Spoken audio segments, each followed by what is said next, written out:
Hindi ako gano'n makatulog. Excited. Hindi siya kasi siyempre iniisip mo yung mga nadala mo. Yun pa. Nag-idip na nga ako. Ano na tayo eh. Kaya na tayo eh. Let's go! Say hi! Yung babae, yung alin, sumakay din sa kabayo. Akala niya daw statwa. Nung gumalaw, ito na ito. Magpapababa. Okay guys, nandito na kami ngayon sa SM Clark. Kakalabas namin ng Friendship Village. Ayun, naiwan si Weng kasi inabot na yung stoplight. Balik tayo. Mauna ka para makuhanan ka ng video. Bagalan mo lang. Papasok na ba tayo dyan? Hindi, doon sa dulo. O sige, mauna ka. Doon ka sa gilid.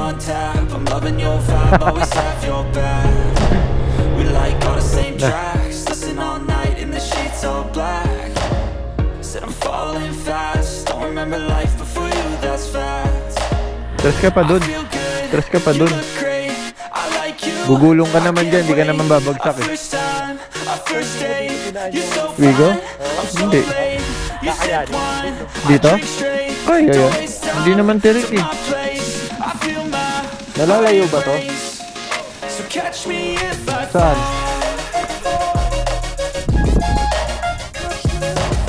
Good morning. Open na po.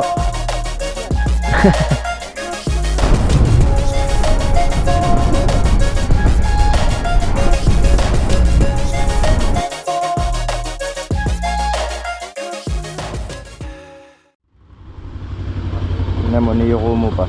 Ayaw niya Ayaw mag-charge? Oo, kaya pala. O, pagka nakaramdam ng antok, Oo. inyas ka lang Ano? Hindi ako gano'n makatulog. Excited. Hindi siya kasi siyempre iniisip mo yung mga nadala mo eh. Yun pa.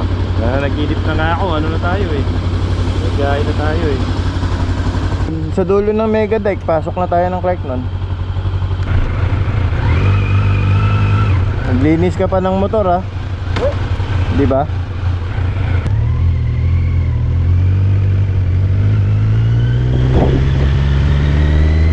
Pero siyempre,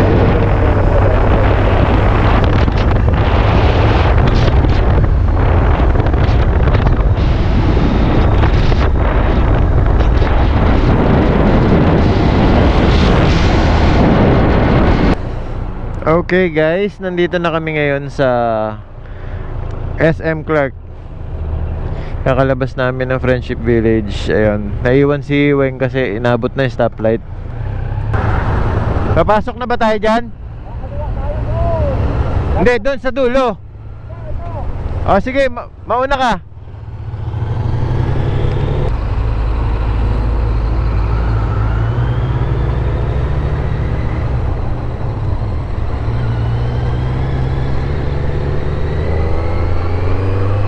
Okay guys, maliwanag na. Nandito na kami ngayon sa Rosales, Pangasinan. Ang daan namin is dito sa may Nueva Vizcaya para makita ng tropa yung ano. Mas maganda kasi yung view dito pag papunta ng Sagada dahil madadaanan mo yung mga rice terraces, yung mountain province proper, saka yung ano pa ba, yung Bontoc province. Ayan, madami, Nueva Vizcaya. Ngayon dito sa dadaanan namin, ang pupuntahan muna namin, ang target namin is Aritao. Pag nakarating na kami sa Aritao, dire-diretso na yun. Santa Fe, Bayumbong, ano pa ba, Lamot, and then Ifugao. Ayun na, Banawe Rice Terraces. Update guys, nandito na kami ngayon sa Pangasinan Nueva Vizcaya Road. So etong dinaanan namin, first time ko lang dinadaanan to, pero ang ganda, grabe. Maganda yung kalsada dito guys, pero ano, sobrang kurbada lang, madami, kaya dapat maingat lang din talaga. Mauna ka para makuhanan ka ng video. Bagalan mo lang.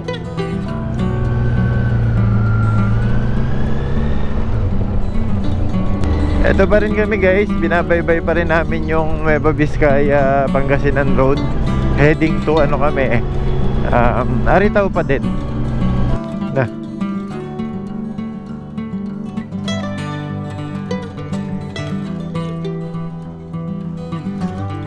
Tres ka pa dun. Tres ka pa dun. Gugulong ka naman dyan, di ka naman babagsak eh.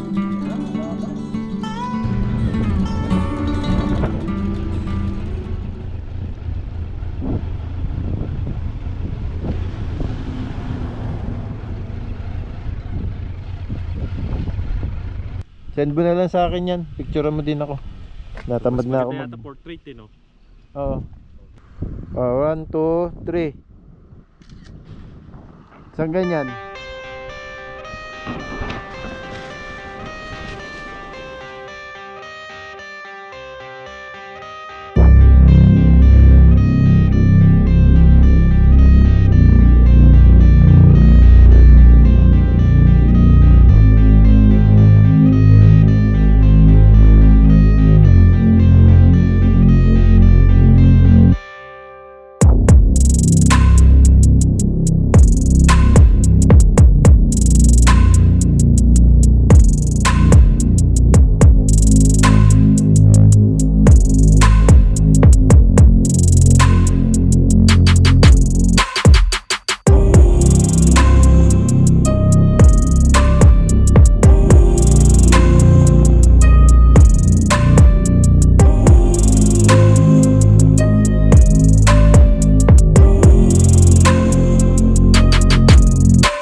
Let's go!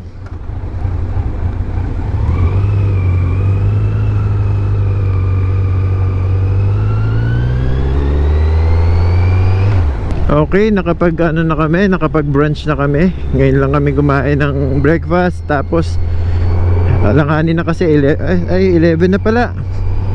Dumating kasi kami 10 dito sa Santa Fe. So tama lang, dire-diretso na kami nito. Ito na din yung lunch namin. Grabe yung dinaanan namin kanina dun sa may sa may Maliko. Kasi umakyat kami ng bundok. Puro ulan saka puro putik. Ang dumi tuloy ng mga motor namin ngayon. So kailangan namin maghanap ng car wash nito. Papalinisan muna siya. Kasi sobrang putik talaga. Tapos muntik pa kaming sumemplang kanina dun dahil dun sa dulas ng kalsada.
Sa akin. Yan na yan.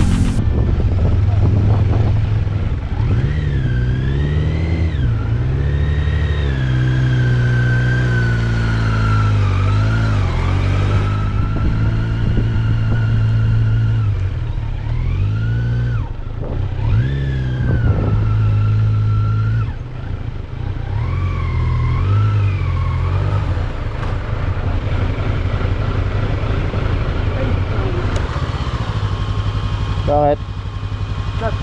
Ha? Mabigat? Ano na? Mabigat? Akala ko na flat.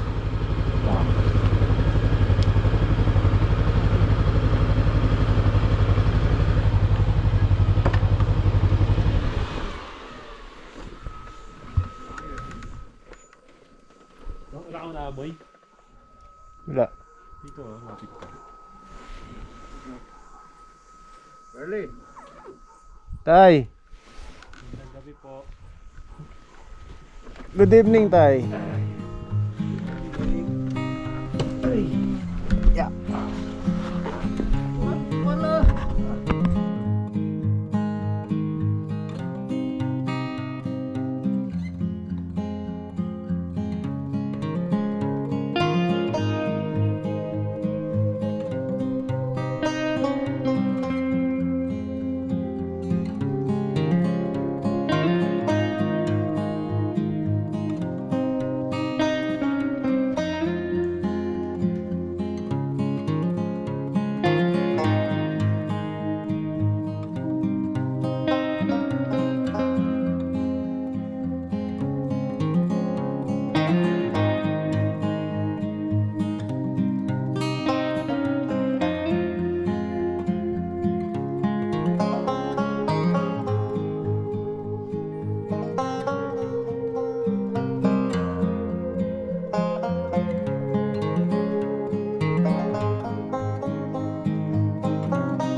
Good morning, guys. Kakagising lang namin ni Weng Banyawa. Mauna ka. Hindi daw niya alam. Wala na may ibang kalsada dyan. So yun guys, yung travel namin from Bataan to Sagada, hindi ko na i-document ng maayos. Although may mga video shots, kaya lang wala yung audio dahil inulan kami. So kung makikita nyo dyan sa mga may tumutunog, naiingayan ako. May nagra-rattle dito sa motor ko eh. So yun, yung travel namin all the way umuulan. Kaya sa video makikita nyo naman dyan na talagang hindi maganda yung travel namin. So far nakarating kami ng safe and maayos dito sa Sagada. Salamat kay Lord sa paggabay niya sa amin. So ngayon kagigising lang namin from the transient house. Galing kami kay Mang Lambert. Yun yung suki namin na ano. Ako pala yung suki niya. Ang temperature ngayon dito is I think 16. Kasi nung last time na tiningnan ko 19. Pero mas malamig ngayon. Siguro mga around 16 yan. Kain muna tayo, sama? Ano tayo mga kainan? O gala muna tayo. Tingin tayo dyan, baka may mga ano. Habang nagagala, baka tayo.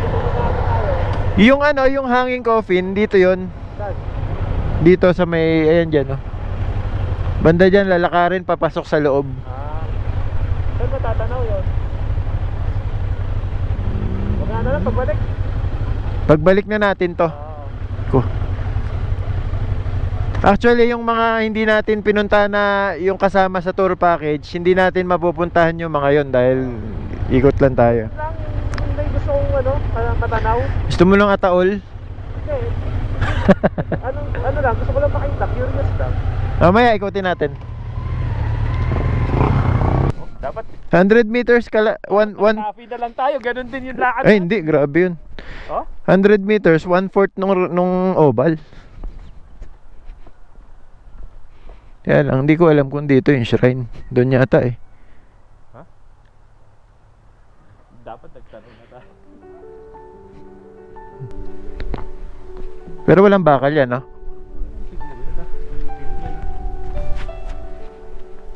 Design lang yan.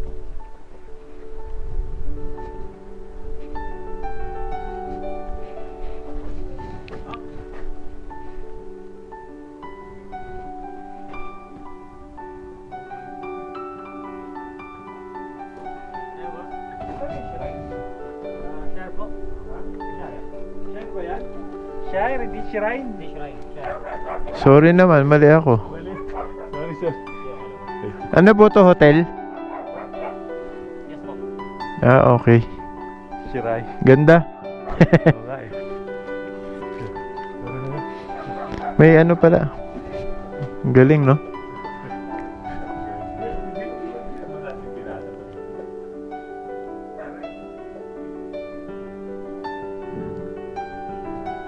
Dito maganda mag ano? Mag-check-in, no?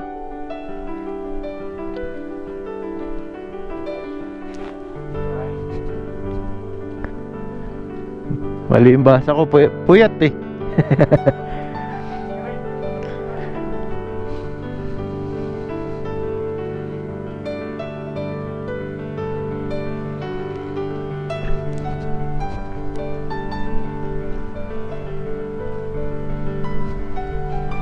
Picture tayo dito.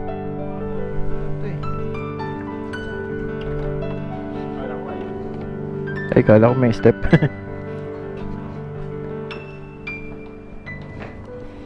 Good morning. Open na po? Yes. Secret posture. Yogurt. Yogurt. Here's the yogurt. Oh, bili ka. Ito na yung granola strawberry preserves and yung this celery.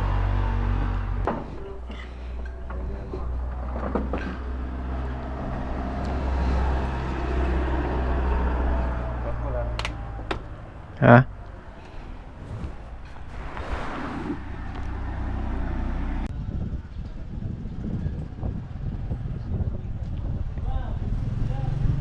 Ayun o. Titingin na lang ako nung bibilin dito muna. Tingin ka dyan. Tapos doon na tayo mag-usap sa bahay. Okay guys, day 2 of our Sagada ride. Kami po ngayon ay pababa na ng Sagada. We are heading to Baguio. Ngayon ang plano namin is doon kami mag-i-stay ng overnight, then balik na kami ng Bataan tomorrow, Olongapo. Pero kung kakayanin ng pagod, baka dumiretso na rin kami mamaya. So far nakapagpahinga naman kami at busog pa. Yun, kaya ngayon mag-aano muna kami, mag-travel kami para mabawasan yung distance. So it's already 4 in the afternoon. Gagabihin na kami ng dating nito sa Baguio. So hopefully maging safe kami. Nandito na kami sa junction road na papunta sa ano, sa Baguio. Grabe yung view dito guys, napakaganda. So far ako motorista na ako, biyahero ako, pero this is the third time pa lang na napuntahan ko to. And still hindi ka magsasawa kasi iba eh, iba yung experience guys pag nandito ka sa area na to. Iba yung nakikita mo lang sa YouTube, nakikita mo sa naririnig mo sa kwento. Hindi maiko-compare kahit na videohan ko to. Ito nakikita niyo sa video, saka yung mga pictures na nakikita ninyo sa social media. Hindi pareho.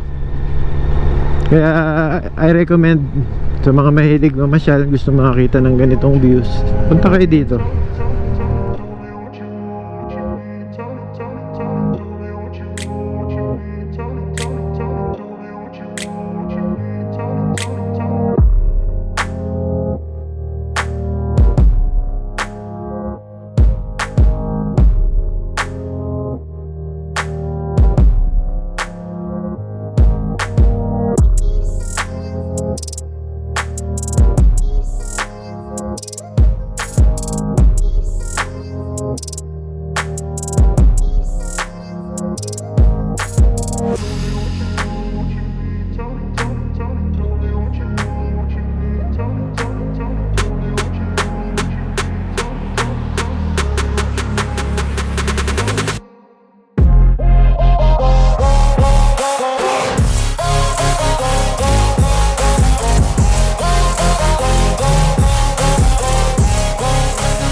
Akala ko statwa lang oh. Yung babae, yung Alice, sumakay dun sa kabayo. Akala niya daw estatwa. Nung gumalaw, tunay ito. Nagpapababa. Akala ko rin po kanina eh. Hindi gumagalaw eh. Say hi. Hi! Babay silang natin yung damit natin. Vlog. Naghanap ko lang ng uupuan eh. Picture po kami oh, walang tao para maganda.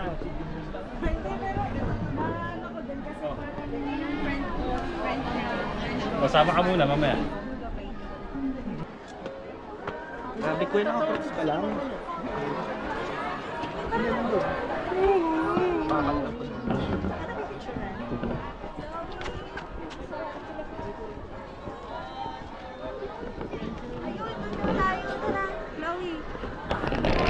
Laki ba ng dog?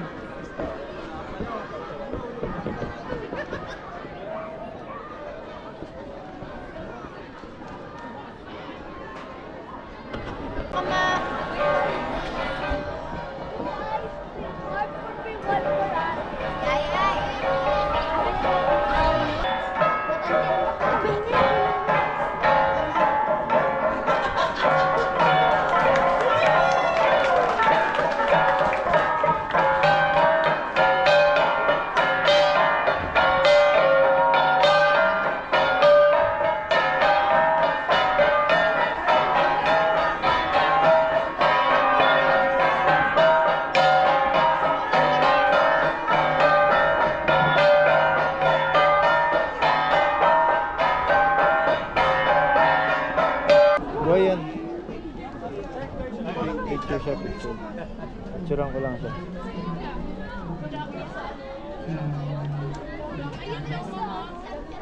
Pa-picture na kayo, pa-picture. Ben!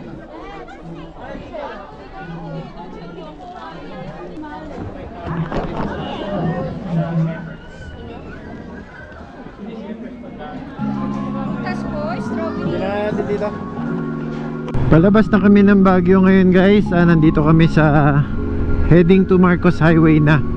So nakapaggala na kami dun sa may Stone Kingdom ng Igorot, no. And then hindi na muna kami nakapag-lunch dun dahil daming tao eh. So decided dito na kami magla-lunch sa baba paglampas ng Baguio, ay pagbaba ng Baguio. Marcos Highway na kami guys. Nandito kami sa historical tunnel na to. First time ko nakadaan dito is way back 2010. Yan, tagal na no? 2010, yan yung unang-unang long ride ko. At ngayon lang ulit ako nakadaan dito ng nakamotor. So after 14 years. And most probably hindi na masundan to dahil medyo laylo na tayo sa pagra-riding, yung mga long rides. I-enjoy na lang natin tong big bike sa mga short ride and city driving. Syempre for keeps na natin to. Kung hindi siya mabibenta, for keeps ko na to, hindi na ako magpapalit. Pwede magdagdag siguro ng scooter, pero wala na akong plano mag-upgrade. Happy na ako dito sa performance ng bike na to. So far 5,000 kilometers pa lang naman siya. So sariwang sariwa pa. And then pagdating nito sa bahay, todo linis to kasi ang dami niyang putik. Talagang kukut-kutin ko siya, tatanggalin ko yung mga fairings niya and ire-recondition natin siya. Diretso change oil na pagdating sa bahay. Change oil.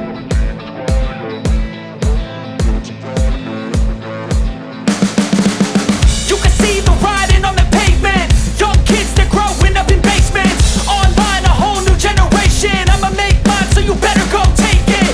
Always they need a new replacement.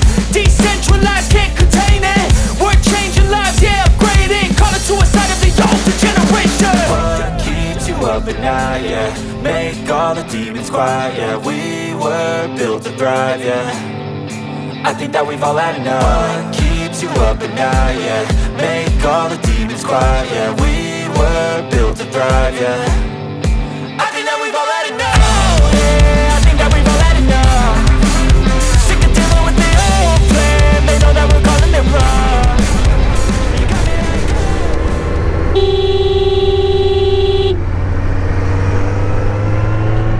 guys, once again, nandito na po kami sa SM Clark ulit. Pero this time, pabalik na po kami sa aming mga tahanan. So sa pagdadrive ng safe, thank you Lord sa pag-iingat sa amin at kami makakauwi na. And si Weng, ito, kasama yung anak niya from Baguio. Plano namin nung isang araw, sabi niya dadalawin lang, pero ngayon sumama umuwi kasi ang pasok daw niya sa Lunes pa. So yun, bakasyon muna siya. Alright guys, nandito na po kami sa Dinalupihan. So malapit na kami sa bahay. Sila Weng, diretso na ng Olonga po yan.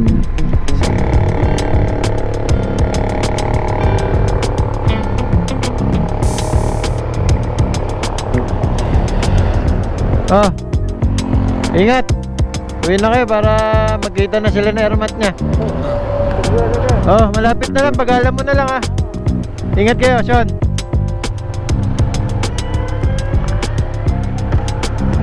Again, all glory and thanks to God sa pag-iingat sa amin. Grabe, ibang klase yung biyahe namin na yun. And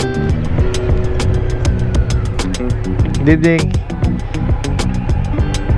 Napakaraming challenges at maraming talagang mga alanganing situation, pero by God's grace, eto po kami, pauwi na sa aming mga tahanan. So hanggang dito na lang po ang ating video. Magkita-kita po tayo muli sa mga susunod pang vlogs. Good night.